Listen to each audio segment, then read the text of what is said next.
से नहीं हूँ, एजुकेशन के फील्ड से नहीं हूँ। मैं एक कलाकार हूँ, एक आर्टिस्ट हूँ, एक क्रिएटिव इंसान हूँ। और आप लोग बेहतर जानते हैं एजुकेशन के बारे में। इतने साल से आप एजुकेशन चला रहे हैं।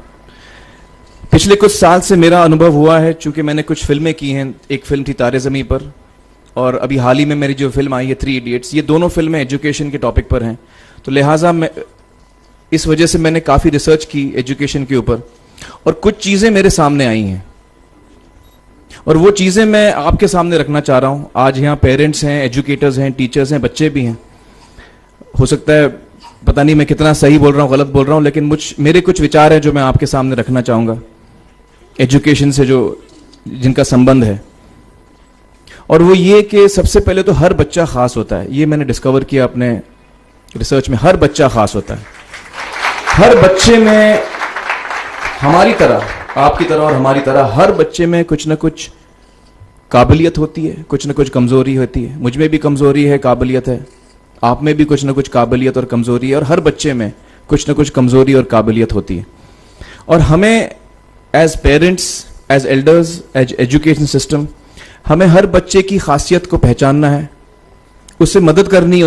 उसकी क्या खासियत है, उसका क्या दिल चाहता है, उसे किस चीज में खुशी मिलती है, वो हमें उसको हेल्प करना है कि हम उसको वो ढूंढ सके, और उसमें हमें सपोर्ट करना है। और जो उसकी कमजोरी है उसमें हमें उसको सपोर्ट करना है।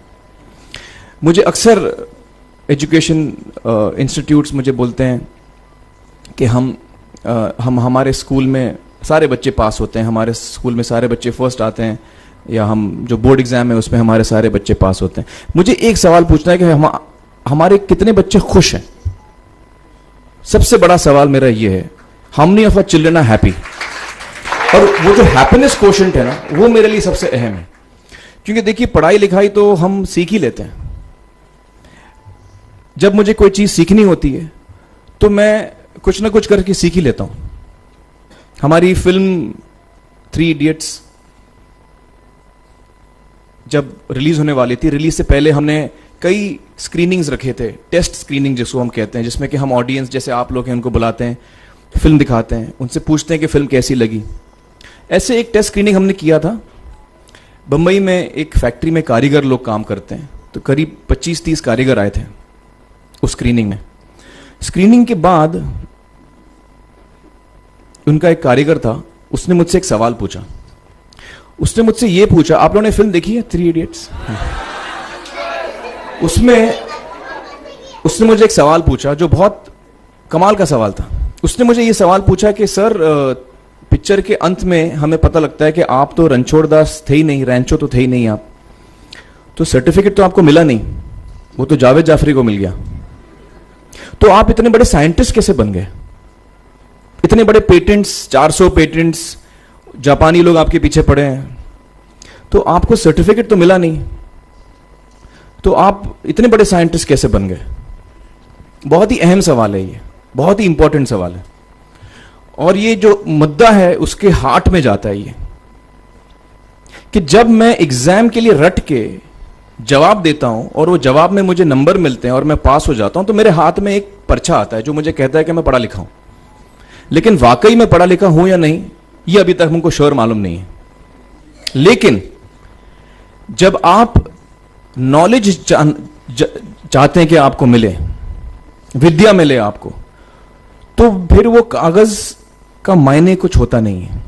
तो मैंने उसको जवाब में 2 सवाल पूछे। मैंने बोला उसको कि भैया, आपको क्या लगता है मैं अच्छा एक्टर हूं? उसने बोला हाँ, देश भर में आप सब लोग मानते हैं आपको, आप अच्छे एक्टर हैं। मैंने उससे कहा कि भैया, मेरे पास कोई सर्टिफिकेट नहीं है जो कहता है कि मैं अच्छा एक्टर हूं। मेरे पास कोई कागज नहीं है जो मुझे बोलता है कि मैं अच्छा एक्टर हूं। मैंने फिर उससे एक सवाल पूछा कि मैंने सुना आप बहुत अच्छे कटर हैं, आपके जो बॉस मुझे बताते हैं कि आप उनके मेन कटर हैं और आपकी बड़ी इज्जत करते हैं वो। आपके पास कोई पर्चा है, सर्टिफिकेट है जो मुझे बताता है कि आप कटर हो? उसने बोला नहीं सर। तो मैंने बोला आपका जवाब आपको इधर ही मिल गया। Education is beyond marks, education is beyond grades, education is what you learn. और मेरी इच्छा है कि हिंदुस्तान में हम एजुकेशन को इस नजरिए से देखें कि हम अपने बच्चों को वाकई शिक्षा दें। और शिक्षा हम खुशी से दें, क्योंकि शिक्षा में सिर्फ ज्ञान नहीं होता, शिक्षा में एक और चीज मिली हुई होती है, वो ये है कि हम अपने बच्चों को डेवलप करते हैं एज ह्यूमन बींग्स। आगे चल के वो जिंदगी में अच्छे इंसान बने, आगे चल के वो अपने पैरों पे खड़े रह सकें, आगे चल के वो इज्जत की जिंदगी जी सकें, आगे चल के वो दूसरों के बारे में ध्यान रखें, आगे चल के वो किसी के चेहरे पे मुस्कुराहट ला सकें, आगे चल के वो किसी की मदद कर सकें। This is what we should develop of our children. ये मेरी फीलिंग है। मैं जहां भी देखता हूं, ये मेरे साथ भी हुआ है जब मैं छोटा था। जब से हमारे बच्चे छोटे होते हैं, जब से बच्चे पैदा होते हैं, बच्चा घर आता है, हम बच्चे को पूछते हैं भाई मार्क्स कितने मिले, फर्स्ट आया कि सेकंड आया? वो बोलता है सेकंड। सेकंड आया तो अरे फर्स्ट नहीं आया, डांट पड़ती है उसको। जो बोलता है मैं 10th आया तो उसकी तो हालत ही बुरी हो जाती है। बच्चे को लगता है यार ये फर्स्ट आना बड़ा जरूरी है। उसको रेस में हम पूछते हैं तुम रेस में फर्स्ट आए कि सेकंड आए? में हम उसको बचपन से, जब से वो केजी लोअर केजी में होता है, जब लोअर केजी में रेस होती है, चमचा मुंह में लगा के उसमें नींबू डाल के भागते हैं। उसमें भी हम बच्चे को पूछते हैं अरे मेरा बेटा फर्स्ट आएगा, ला बेटा मेरा फर्स्ट आना, मतलब पेरेंट्स चिल्ला रहे हैं बेटा भागो, मतलब नींबू लेके भागो। तो उसमें होता क्या है कि बच्चे को लगता है कि यार ये बड़ा जरूरी है। मेरे पेरेंट्स को हमेशा, मेरे पेरेंट्स मुझे एक ही सवाल पूछते हैं, मैं फर्स्ट आया कि नहीं। उसके जहन में ये बात बैठ जाती है कि मेरे को अव्वल आना है, मेरे को कंपीट करना है, मेरे को बाकी लोग से आगे निकलना है। टीचर्स भी यही सवाल उसको पूछते हैं आमतौर पे। ये मेरे साथ हुआ है। होता क्या है कि जब वो बच्चा 21 साल का होता है तो वो बड़ा सेल्फिश हो जाता है, और उसको सेल्फिश हमने बनाया, हमारे सिस्टम ने बनाया। वो अपने बारे में सोचता है और किसी के बारे में नहीं सोचता, क्योंकि यही हमने उसको ट्रेन किया बचपन से। बचपन से हमने उसको यही ट्रेन किया कि बेटा तुम पहले आना, बाकी सब लोग को भूल जाओ। तो जब वो नौजवान बनता है तो उसका नजरिया सोसाइटी की तरफ यही हो जाता है कि भैया मुझे आगे बढ़ना है, बाकी सब बाय हुक और by crook I must succeed, I don't care about anybody else. मेरा ये दिल कहता है, मेरा ये दिल चाहता है कि अगर हम जितने यहां पेरेंट्स हैं, एडल्ट्स हैं, यंगस्टर्स हैं जो कल जाके पेरेंट्स बनेंगे, अगर हम अपने बच्चों को ये सीख दें जब वो छोटे हैं, जब वो घर आए हम उसको ये सवाल पूछें, ये नहीं पूछें कि मार्क्स कितने मिले, उसको ये पूछें कि बेटा आज तुमने किसकी मदद की, आज तुमने किसके चेहरे पे मुस्कुराहट लाई। अगर हम उसको ये पूछें तो उसको ये लगेगा कि यार जरूरी ये है। मेरे पेरेंट्स मुझे हमेशा ये पूछते हैं, मार्क्स का तो कभी पूछते नहीं, वो मुझसे ये पूछते हैं कि भैया तुमने किसको हेल्प किया आज। तो हेल्प करना लोगों को, लोगों के बारे में सोचना, लोगों के चेहरे पे मुस्कुराहट लाना, ये मेरे पेरेंट्स के लिए बड़ा इंपॉर्टेंट है। साइकोलॉजिकली वो इस चीज के साथ बड़ा होगा। स्कूल वही जाएगा, पढ़ाई लिखाई वही करेगा, वो उसका नजरिया थोड़ा बदल जाएगा। जब वो बच्चा नौजवान बनेगा, 21 साल का होगा, और सारे बच्चे उस उम्र के जब 21 साल के होंगे, हमारी सोसाइटी चेंज हो जाएगी।